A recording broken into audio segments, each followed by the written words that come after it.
អ៊ុយក្រែនអាមេរិកហើយនឹងរុស្ស៊ីនឹងត្រូវជួបគ្នាចាប់ពីថ្ងៃសុក្រនេះទៅតាមការឲ្យដឹងពីលោក Zelensky ហើយជំនួបនេះធ្វើឡើងនៅក្នុងទីក្រុង Abu Dhabi នៃសហភាពអារ៉ាប់រួមហើយវាកើតឡើងបន្ទាប់ពីលោក Zelensky បានជួបជាមួយនឹងលោក Donald Trump ជាថ្មីទៀតនៅក្នុងទីក្រុង Davos ប្រទេសស្វីសហើយមន្ត្រីអាមេរិកក៏បានជួបជាមួយនឹងមន្ត្រីរុស្ស៊ីជាថ្មីទៀតនៅក្នុងទីក្រុង Davos ប្រទេសស្វីសដូចគ្នាស្ថានភាពជារួមនៃបញ្ហារុស្ស៊ីអ៊ុយក្រែនពិសេសរឿងសមរភូមិរហូតមកដល់ពេលនេះមានការវិវត្តយ៉ាងណាយើងមានការជួបបន្ថែមពីលោកចិនសារិនអ្នកតាមដានព្រឹត្តិការណ៍អន្តរជាតិរបស់ទូរទស្សន៍ព័ត៌មាន BTV ដែលឥឡូវនេះលោកកំពុងតែមានវត្តមាននៅក្នុង Studio ស្រាប់បាទលោកសារិនចង់ដឹងអំពីវឌ្ឍនភាពចុងក្រោយតាមមើលទៅក្រោយពីដែលមានជំនួបជាបន្តពិសេសជំនួបចុងក្រោយនៅ Davos រវាងលោក Trump លោក Zelensky ហើយមន្ត្រីអាមេរិកក៏បានជួបជាមួយនឹងមន្ត្រីរុស្ស៊ីមានបានសញ្ញាវិជ្ជមានអ្វីដែលជាក្តីសង្ឃឹមសម្រាប់សន្តិភាពអ៊ុយក្រែនខ្លះទេបាទចំពោះក្តីសង្ឃឹមនៅក្នុងប្រទេសអ៊ុយក្រែនដែលអាចថានឹងបញ្ចប់សង្គ្រាមអស់រយៈពេលជិត4ឆ្នាំកន្លងមកនេះគឺមា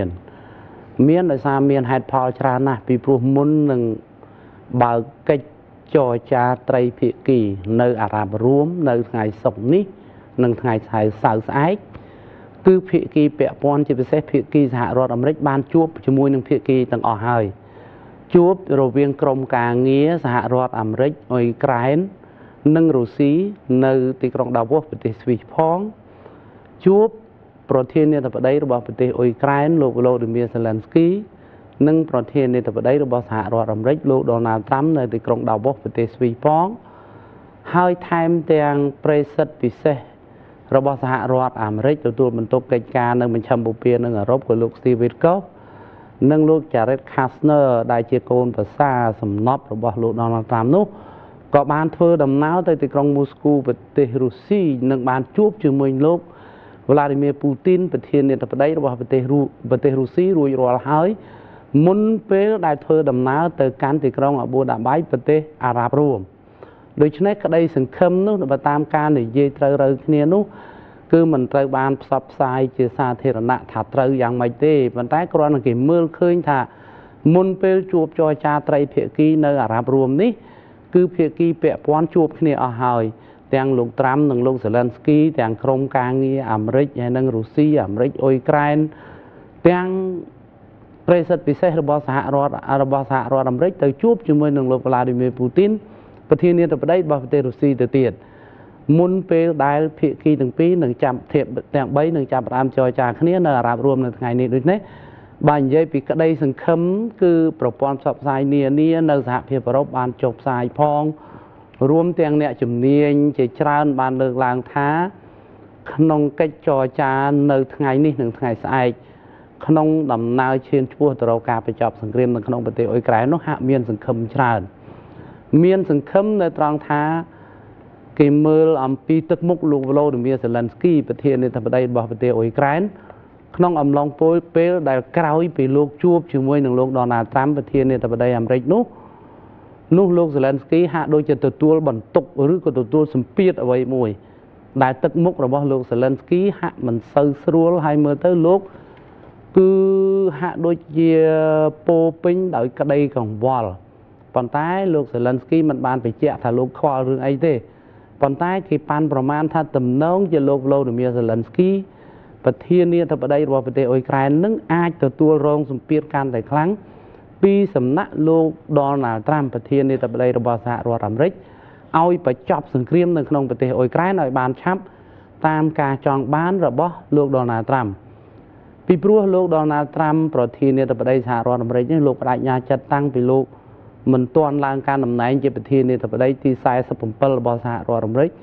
គឺលោកថានឹងត្រូវបញ្ចប់សង្គ្រាមនៅក្នុងប្រទេសអ៊ុយក្រែននឹងឲ្យបានដូច្នេះបានជាសហរដ្ឋអាមេរិកប្រឹងប្រែងដូចនេះនិយាយជារួមមកវិញថាតើមានតម្រុយអ្វីខ្លះមានក្តីសង្ឃឹមអ្វីខ្លះដែលអាចថានឹងបញ្ចប់សង្គ្រាមនៅក្នុងប្រទេសអ៊ុយក្រែនតាមរយៈការចរចាត្រីភាគីរយៈពេល2ថ្ងៃគឺនៅថ្ងៃសុក្រនេះនិងថ្ងៃសៅរ៍ស្អែកនៅអារ៉ាប់រួមនោះគឺគ្រាន់តែគេលើកឡើងថាជាទស្សនវិស័យរបស់អ្នកនយោបាយហើយមុននឹងចរចាត្រីភាគីនេះក៏មានជំនួបគ្រប់ភាគីពាក់ព័ន្ធរួចហើយដូច្នេះមានន័យថាក្តីសង្ឃឹម នៃលទ្ធផលវិជ្ជមានដែលកើតចេញពីការចរចានេះអាចនឹងមានលទ្ធផលវិជ្ជមានយកជាការបាននៅពេលដែលបញ្ចប់កិច្ចចរចាហើយការបញ្ចប់សង្គ្រាមនៅក្នុងប្រទេសអ៊ុយក្រែននោះអាចនឹងមានពន្លឺបន្ទាប់ពីការបញ្ចប់នៃកិច្ចចរចាត្រីភាគី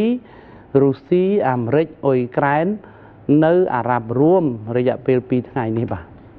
ងាកមកកាន់ស្ថានភាពសមរភូមិវិញប៉ុន្មានថ្ងៃចុងក្រោយនេះយើងបានទទួលដំណឹងថារុស្ស៊ីនៅតែបន្តការវាយប្រហារហើយកំណត់គោលដៅលើទីតាំងធម្មពលសំខាន់របស់អ៊ុយក្រែនផងហើយរដូវកាលនេះគឺសីតុណ្ហភាពកំពុងតែត្រជាក់ក្រោម0ផងស្ថានភាពជារួមនៅអ៊ុយក្រែនយ៉ាងណាខ្លះដែរលោកសេរីបាទចំពោះស្ថានភាពសង្គ្រាមនៅក្នុងប្រទេសអ៊ុយក្រែននៅពេលបច្ចុប្បន្ននេះគឺរុស្ស៊ីមានព្រៀបខ្លាំងរុស្ស៊ីមានព្រៀបខ្លាំងដោយរុស្ស៊ីវាយប្រហារទាំងពីរសមរភូមិតែម្ដងគឺទី1សមរភូមិជួរមុខនេះគឺរុស្ស៊ីវាយប្រហារអត់ទាន់ឈប់ទេហើយការវាយប្រហារនោះគឺសម្ដៅច្រឹបយកទឹកដីនៃប្រទេសអ៊ុយក្រែននឹងកាន់តែច្រើនឡើងថែមទៀតនៅសមរភូមិជួរមុខជាពិសេសនៅតំបន់ភាគខាងកើតដែលរុស្ស៊ីវាយប្រហាររហូតដល់ទៅភាគឦសាននៃប្រទេសអ៊ុយក្រែនគឺទីក្រុងខាគីវដែលនៅភាគឦសាននៃប្រទេសអ៊ុយក្រែនថែមទៀតដូច្នេះបាននិយាយពីសមរភូមិជួរមុខគឺរុស្ស៊ីវាយប្រហារនឹងមានព្រៀបខ្លាំងហើយមិនតែប៉ុណ្ណោះទេដូចតែជាទម្លាប់ដែរជាទម្លាប់នៅត្រង់ថារុស្ស៊ីមិនមែនវាយប្រហារទៅលើប្រទេសអ៊ុយក្រែននេះត្រឹមតែសមរភូមិជួរមុខរវាងកងទ័ពនិងកងទ័ពទេរុស្ស៊ីក៏វាយប្រហារដោយយានដ្រូននិងដោយមីស៊ីលនៅពាសពេញប្រទេសអ៊ុយក្រែនផងដែរហើយជាពិសេសក្នុងរយៈពេលប្រមាណថ្ងៃនេះក្នុងពេលដែលអាកាសធាតុធ្លាក់ចុះត្រជាក់កាន់តែខ្លាំងនៅក្នុងប្រទេសអ៊ុយក្រែនគឺរុស្ស៊ីវាយប្រហារពាសពេញប្រទេសអ៊ុយក្រែនរួមទាំងទីក្រុងគៀវរបស់ប្រទេសអ៊ុយក្រែនថែមទៀតក្នុងគោលដៅកំទេចហេដ្ឋារចនាសម្ព័ន្ធស៊ីវិលមានដូចជាការផ្គត់ផ្គង់ទឹកស្អាតការផ្គត់ផ្គង់ភ្លើងអគ្គិសនីជាពិសេសគឺប្រជាពលរដ្ឋរបស់ប្រទេសអ៊ុយក្រែនរាប់ម៉ឺននាក់មិនមានភ្លើងអគ្គិសនីប្រើប្រាស់ទេក្នុងអំឡុងពេលដែលរដូវរងាមកដល់ដូច្នេះនេះជាសម្ពាធមួយសម្រាប់ប្រទេសអ៊ុយក្រែនក្នុងការបញ្ចប់សង្គ្រាមដែលអូសបន្លាយអស់រយៈពេល74ឆ្នាំកន្លងមកនេះដូច្នេះបាននិយាយពីសមរភូមិរវាងរុស្ស៊ីនិងអ៊ុយក្រែនវិញគឺនៅតែមានសភាពពុះកញ្ជ្រោលខ្លាំងដែលក្នុងរយៈពេល3សប្តាហ៍ចុងក្រោយនេះគឺរុស្ស៊ីវាយប្រហារយ៉ាងសន្ធប់ទៅលើសមរភូមិជួរមុខផងហើយក៏វាយប្រហារទៅលើពាសពេញនៃប្រទេសអ៊ុយក្រែនផងដោយប្រើយានដ្រូនម្ដងមានឈានដល់យានដ្រូន300គ្រឿងក៏មានក្នុងការវាយប្រហារបំផ្លិចបំផ្លាញទៅលើហេដ្ឋារចនាសម្ព័ន្ធស៊ីវិលជាពិសេសសម្ដៅទៅលើទីតាំងស្តុកប្រេងសម្រាប់កងទ័ពអ៊ុយក្រែនសម្ដៅទៅលើទីតាំងផ្គត់ផ្គង់ភ្លើងអគ្គិសនីនៅប្រទេសអ៊ុយក្រែនរួមទាំងទឹកស្អាតថែមទៀតដូច្នេះនិយាយជារួមមកវិញគឺស្ថានភាពសង្គ្រាមនៅក្នុងប្រទេសអ៊ុយក្រែនរវាងរុស្ស៊ីនិងអ៊ុយក្រែនគឺនៅតែមានកម្ដៅខ្លាំងរហូតនៅខ្លាំងនៅឡើយរហូតមកដល់ពេលនេះបាទសូមអរគុណលោកសេរីមយើងនឹងបន្តតាមដានបន្តទៀត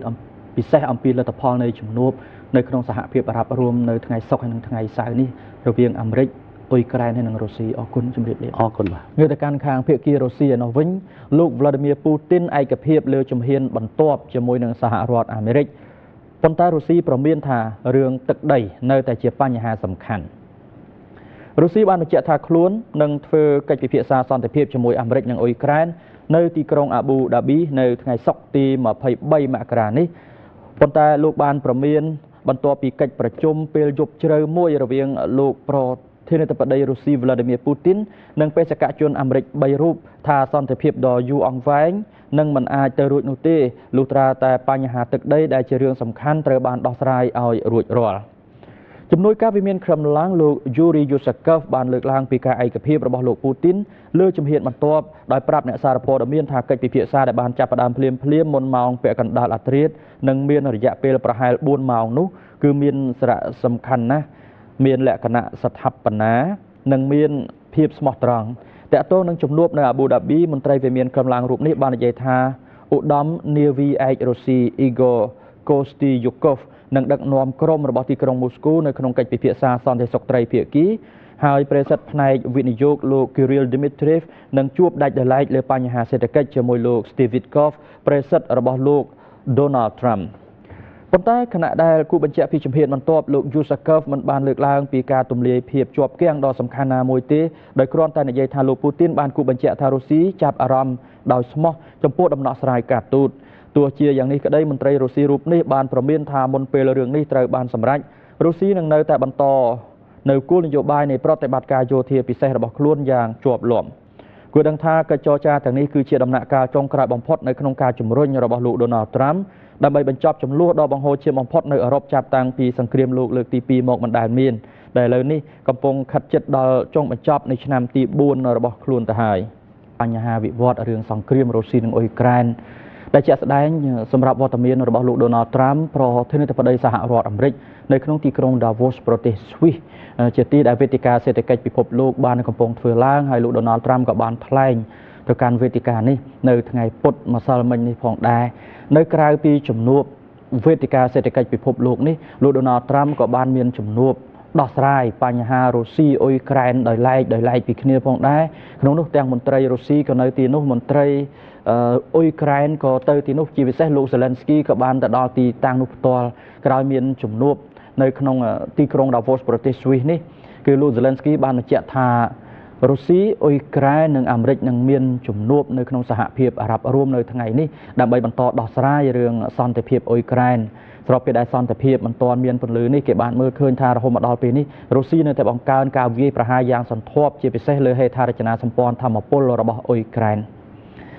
លោកប្រធានាធិបតីអ៊ុយក្រែន Volodymyr Zelensky បាននិយាយនៅថ្ងៃប្រហ័សទី22ខែមករាឆ្នាំ2026ម្សិលមិញនេះថាកិច្ចចរចាត្រីភាគីរវាងអ៊ុយក្រែនរុស្ស៊ីនិងអាមេរិកត្រូវរំពឹងថានឹងធ្វើឡើងនៅសហភាពអារ៉ាប់រួមលោក Zelensky បាននិយាយនៅពេលលោកថ្លែងនៅក្នុងវេទិកាសេដ្ឋកិច្ចពិភពលោកនៅក្នុងទីក្រុង Davos ប្រទេស Swiss ថាលោកគិតថាវានឹងក្លាយជាកិច្ចប្រជុំត្រីភាគីលើកដំបូងនៅអារ៉ាប់រួមនេះជំនួបនោះនឹងបើកនៅថ្ងៃសុក្រនិងថ្ងៃសៅរ៍ចុងសប្តាហ៍នេះហើយលោក Zelensky បាននិយាយថារុស្ស៊ីត្រូវតែត្រៀមខ្លួនសម្រាប់ការសម្របសម្រួលមិនមែនត្រឹមតែអ៊ុយក្រែនទេដោយគាត់សម្គាល់ថាទាំងក្រុងគៀវនិងក្រុងមូស្គូស្ថិតនៅក្នុងស្ថានភាពលំបាកនៅចំណុចនេះក្នុងសង្គ្រាមជិត4ឆ្នាំមកនេះការអធិប្បាយរបស់មេដឹកនាំអ៊ុយក្រែនបានកើតឡើងភ្លាមបន្ទាប់ពីលោកបានជួបជាមួយប្រធានាធិបតី Donald Trump នៅក្រៅកិច្ចប្រជុំនៅក្នុងទីក្រុង Davos លោកទាំងពីរបានជួបគ្នាចុងក្រោយនៅគេហដ្ឋាន Mar-a-Lago របស់លោក Donald Trump ក្នុងរដ្ឋ Florida កាលពីខែធ្នូលោក Donald Trump បានប្រាប់ក្រុមអ្នកសារព័ត៌មានកាលពីថ្ងៃប្រហ័សថាកិច្ចប្រជុំរបស់លោកជាមួយលោក Zelensky ល្អណាស់ប៉ុន្តែនៅតែមានការងារច្រើនទៀតដែលត្រូវពិភាក្សាលោក Zelensky ក៏បានហៅកិច្ចប្រជុំនេះថាល្អផងដែរប៉ុន្តែបាននិយាយថានេះគឺជាជំហានចុងក្រោយដែលជាបញ្ហាលំបាកសម្រាប់អ៊ុយក្រែនលោកថាក្នុងអំឡុងពេលនៃការសន្ទនាជាមួយប្រធានាធិបតីណាមួយលោកត្រូវតែការពារផលប្រយោជន៍ប្រទេសរបស់លោកនោះហើយជាមូលហេតុដែលការសន្ទនាគឺប្រហែលជា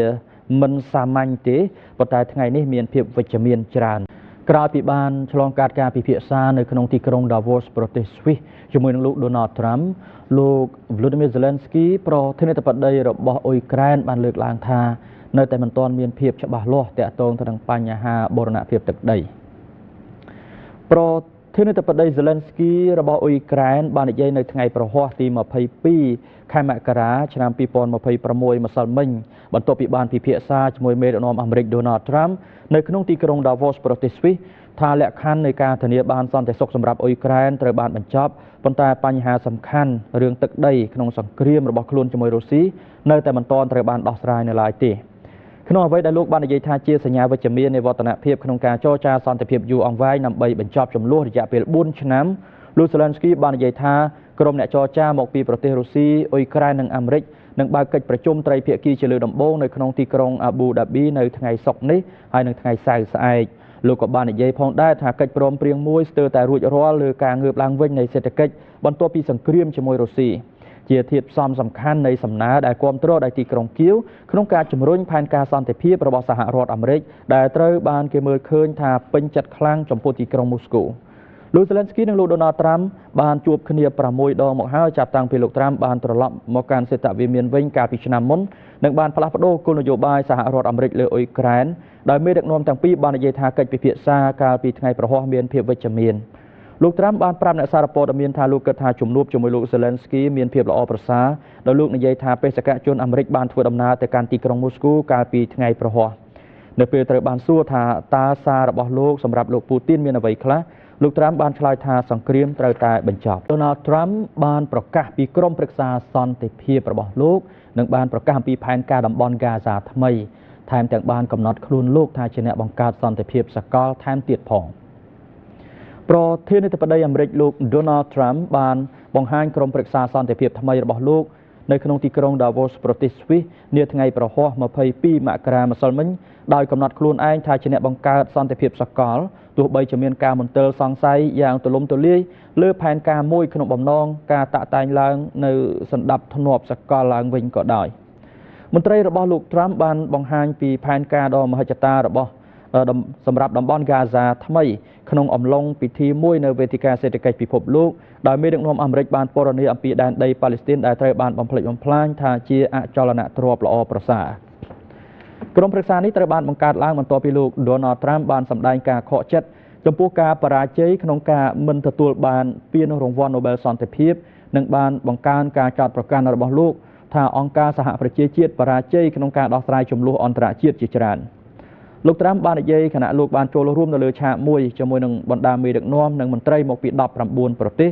ដើម្បីចុះហត្ថលេខាលើធម្មនុញ្ញស្ថាបនិកក្រុមប្រឹក្សាសន្តិភាពនៅរមណីយដ្ឋានជេស្គីរបស់ប្រទេសស្វីសថាក្រុមប្រឹក្សានេះមានឱកាសក្លាយជាស្ថាប័នសំខាន់បំផុតមួយដែលមិនធ្លាប់មានពីមុនមកលោក Donald Trump នៅតែបដោតការយកចិត្តទុកដាក់ចំពោះការបង្កើតក្រុមប្រឹក្សាសន្តិភាពហើយនឹងបានប្រកាសពីផែនការតំបន់ហ្គាហ្សាថ្មីដោយកំណត់ខ្លួនឯងថាជាអ្នកបង្កើតសន្តិភាពសកលប្រធានាធិបតីអាមេរិកបានបង្ហាញក្រុមប្រឹក្សាសន្តិភាពថ្មីរបស់លោកនៅទីក្រុង Davos ប្រទេសស្វីសកាលពីថ្ងៃប្រហ័សថ្ងៃទី22ខែមករាដោយបានកំណត់ខ្លួនឯងថាជាអ្នកបង្កើតសន្តិភាពសកលទោះបីជាមានមន្ទិលសង្ស័យយ៉ាងទូលំទូលាយលើផែនការមួយក្នុងបំណងតាក់តែងឡើងវិញនៅសន្តិភាពសកលក៏ដោយមន្ត្រីរបស់លោកត្រាំក៏បានបង្ហាញពីផែនការដ៏មហិច្ឆតាសម្រាប់តំបន់ហ្គាហ្សាថ្មីនៅក្នុងអំឡុងពិធីមួយនាវេទិកាសេដ្ឋកិច្ចពិភពលោកដោយមេដឹកនាំសហរដ្ឋអាមេរិកបានពិពណ៌នាអំពីដែនដីប៉ាឡេស្ទីនដែលត្រូវបំផ្លិចបំផ្លាញថាជាអចលនទ្រព្យល្អប្រសើរក្រុមប្រឹក្សានេះត្រូវបានបង្កើតឡើងបន្ទាប់ពីលោកត្រាំបានសម្ដែងការខកចិត្តចំពោះបរាជ័យក្នុងការមិនទទួលបានពានរង្វាន់ Nobel សន្តិភាពនិងបានបង្កើនការចោទប្រកាន់របស់លោកថាអង្គការសហប្រជាជាតិបរាជ័យក្នុងការដោះស្រាយជម្លោះអន្តរជាតិជាច្រើនលោកត្រាំបាននិយាយខណៈលោកបានចូលរួមនៅលើឆាកមួយជាមួយបណ្ដាមេដឹកនាំនិងមន្ត្រីមកពី19ប្រទេសដើម្បីចុះហត្ថលេខាលើធម្មនុញ្ញស្ថាបនិកក្រុមប្រឹក្សាសន្តិភាពនៅរមណីយដ្ឋានជីស្គីប្រទេសស្វីសថាក្រុមប្រឹក្សានេះមានឱកាសក្លាយជាស្ថាប័នសំខាន់បំផុតមួយដែលមិនធ្លាប់មានពីមុនមក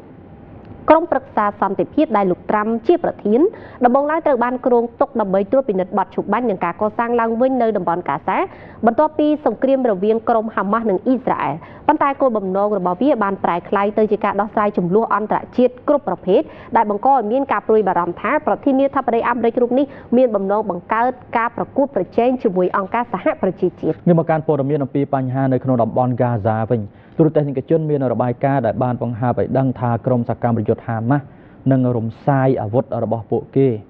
ជាចំណុចដែលអ៊ីស្រាអែលនិងសហរដ្ឋអាមេរិកទាមទារជាយូរណាស់មកហើយការសម្រេចចិត្តរបស់ក្រុមហាម៉ាស់នេះគឺនៅក្នុងបំណងដើម្បីរក្សាតួនាទីនយោបាយរបស់ពួកគេនៅក្នុងតំបន់ហ្គាហ្សាក្រុមសកម្មប្រយុទ្ធប៉ាឡេស្ទីនហាម៉ាស់បានយល់ព្រមប្រគល់អាវុធរបស់ខ្លួនជាថ្នូរនឹងការឆ្លងកាត់ដោយសេរីចេញពីតំបន់ហ្គាហ្សាសម្រាប់មេដឹកនាំរបស់ពួកគេនឹងការផ្លាស់ប្ដូរទៅជាសកម្មភាពនយោបាយតែមួយគត់នេះយោងតាមរបាយការណ៍របស់សារព័ត៌មាន Sky News Arabia លោក Donald Trump បានចេញការទាមទារថ្មីអមដោយភាសាគំរាមឲ្យក្រុមហាម៉ាស់រំសាយអាវុធខណៈកិច្ចព្រមព្រៀងឈប់បាញ់ដំណាក់កាលទី2បានចាប់ផ្ដើមដោយដកស្រង់ប្រភពប៉ាឡេស្ទីនមិនបញ្ចេញឈ្មោះម្នាក់សារព័ត៌មាននេះបានអះអាងកាលពីថ្ងៃប្រហ័ស22មករាឆ្នាំ2026ម្សិលមិញនេះថាក្រុមហាម៉ាស់បានប្រគល់អាវុធនិងផែនទីមួយចំនួននៃបណ្ដាញផ្លូវរួមក្រោមដីរបស់ខ្លួនឲ្យទៅអាមេរិករួចហើយតាមរយៈយន្តការមួយដែលមិនទាន់ត្រូវបានបង្ហាញជាថ្នូរនឹងការនេះអាមេរិកបានផ្ដល់ការធានាថាក្រុមហាម៉ាស់នឹងត្រូវបានអនុញ្ញាតឲ្យចូលរួមនៅក្នុងនយោបាយនៅតំបន់ហ្គាហ្សាហើយមន្ត្រី